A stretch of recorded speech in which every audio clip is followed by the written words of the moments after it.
Ms. Sarape, thank you for meeting with me today.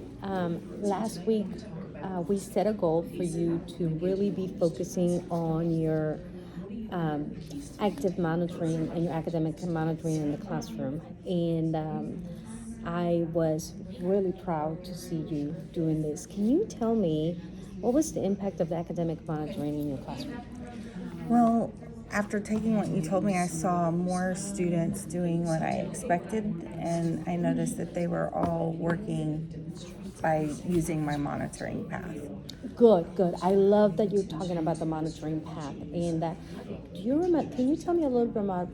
Can you tell me a little bit about who should you monitor first? I need to monitor my fastest finishers first, because if they're struggling, then I know everybody else is struggling And then you too. can. Absolutely. Awesome, awesome. Good, good, good. Well, let's just continue to do that, and the more that you do it, the better, and the more that it feels like second nature. Now, um, what I wanted to dive into today was something a little bit different, because I want you to think about the quality of what the students are turning in to you, so that you can continue to maintain high expectations of what the students were doing. Yeah, I notice I get a large, like some students just sketch it out, and some students like create art pieces, and then some students don't do it at all. And so, I tell them this is what I need you to do, and the assignment's posted, and then it's kind of up to the student how they do it. So, um, what? How do you think the students will feel if they have like a specific visual to help them know what you want them to do? Well, I haven't really thought about that. I kind of feel like that's just like giving them the answers. Um, it's interesting that you think that it's kind of like giving them the answers, but in reality, you're just showing them a model, and then you want them to generalize that expectations of that model with the other definitions or the other skills and concepts that you're teaching them. So it's just kind of giving them, setting the bar and giving them that example that they need so that they know what to do. So I am going to show you this particular model of the different forces, energy, types of energy. And I want you to tell me, what do you notice about the exemplar? Okay. Um, I noticed that,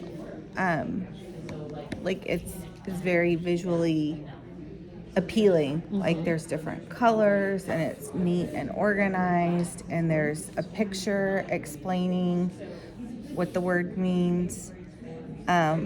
There are the definition and examples, and so it's very clear. Even if I don't know like what the word mechanical energy is, I can guess from the picture, and I have the definition right there. So, what I want us so as we're developing and practicing this, we want to make sure that we develop and we decide on what specific um, attributes you want the students to demonstrate on that piece of work or the work that they're doing. So, for example, let's create an exemplar so that your students know what they need to have. So you mentioned visual, like a visual. So we know we're going to have a visual. We know we're going to have also a definition. Like this. Okay. Ms. Arate, what was the gap between this exemplar that you saw and the student work that you did, that your students completed? I didn't have an exemplar. I just told them include the 5 forms of energy and a picture, but I didn't have an exemplar for them to refer to. Okay. Well, And Good. honestly, I didn't really know what I wanted. I just kind of wrote some stuff down. Some stuff So, down, like, I okay. wanted to see what they would give What me. they will give you, yeah. And I feel like once having an exemplar will make sure will help you not just verbalize but show them, it's not just telling the students but showing them what you expect from their work. So Okay. that's an important thing. So so based on what we have been discussing today, let's go ahead and create an exemplar for you to use in your class so that the students can then do this in a different, for the upcoming lesson that we have. Okay. Okay? But one of the things that I do want to focus on is making sure that the rigor of the exemplar and the rigor of the information that they're adding to their graphic organizer or their anchor chart, that it is at the level of 8th grade, that we're not watering down the curriculum so that it is really what they need to be. So okay. So what we're going to do is we're going to create the exemplar for student for to show students what they're going to do, and look at the test that we're asking them to do, and then just writing down the attributes, exactly what you want them to have. Okay. I'm going to write down this action step. Is that what you Yes, want me yes, to yes. do? Please, Okay. please. So if I understand what you're saying, it's you want me to create a student exemplar that's at the rigor of the standard. Mm-hmm. Okay. And also to yes, I'm sorry, to create the exemplar. Yes, Okay. yes. I'm going to need some help with that just because it's so new and I'm new, but can we practice? Yes, let's practice together. So our upcoming lesson, we're going to be doing, working on Newton's law, and we have the first, second, and third law. So let's look through the TEKS. Let's go into our lead forward and look at the TEKS, and figure out.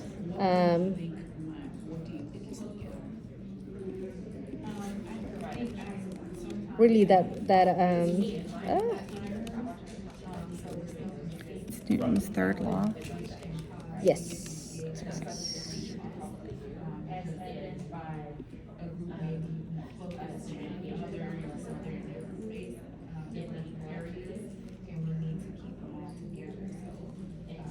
And it should be under force and motion. Mm-hmm.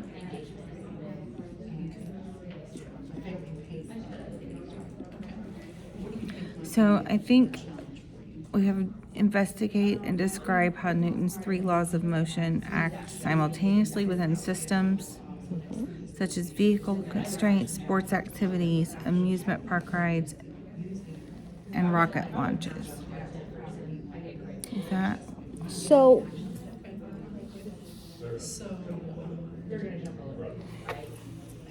one of the examples that they have on the TEK is the roller coaster rides, right? And so I want us to think about how, as the cart where you're sitting on the roller coaster, you're sitting there, and then you're not moving. So then that is an example of which law.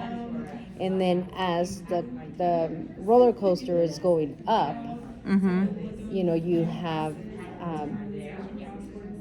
friction, and you're having to exert force to move the cart up, and then when you're coming down, the same force is then being released, right? And so we just want to make sure that we're able to link exactly real life example and how each part of that particular system mirrors each part of Newton's law. Okay. The students do need to have that background understanding of the different laws. And I'm looking here at lead forward, and I think maybe that's 8.7a.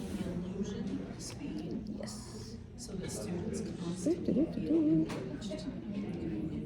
And this is how you would do that. You do all the years. Put timestamps in the lesson, as you mentioned, and use a visual timer to remove implementation.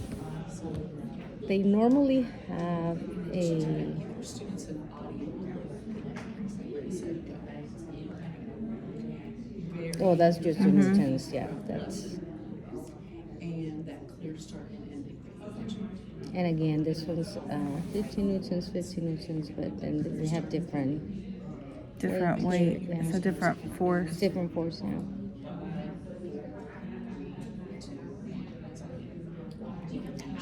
You know, this is one of the newer TEKs, and this is why we're stressing this particular TEK, because it came on the quarterly assessment. And it's hard too with science. We're kind of going off script, but it's hard with science because the TEKs are new, so we don't. So we don't we're know how learning. they're going to be tested. Yeah, Tested. but even more. But what we can also do is we can look at, because I also pulled Curriculum. the curriculum, and there's the, let me see if I can find the quarterly assessment, and I believe it was the second quarterly assessment where we had that question about the system. Here we go. This is it. So, one of the most popular rides at the amusement park is the drop tower. The drop tower carries passengers anywhere from 30 feet to 430 feet into the air before releasing the passenger vehicle and allowing to free fall. So we have to drag the sentence, and students need to be able to match either the first, second, or third law with a specific. Yeah. Okay. And so,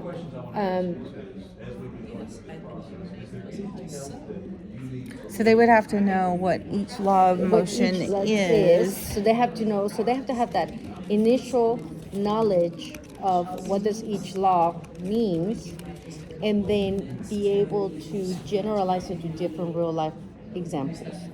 So I see what you're saying about the rigor, because my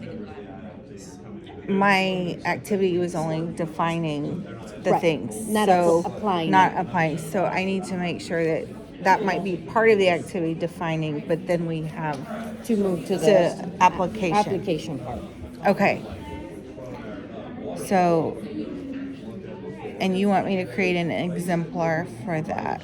Well, for this one, we can create an exemplar for this particular example, and then be able to show students how in this roller coaster example looks like. But then we can also show them maybe using a ramp, and having the little car go down the ramp, and the students can then align the Newton's law with each part of our ramp system.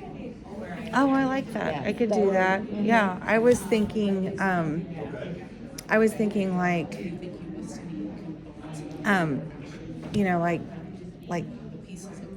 like a slide, like Oh, yeah. at a park. And like at a park, So- yes. Or and even a have them- swing too, because you start in one position, and then you start applying force, and then the force.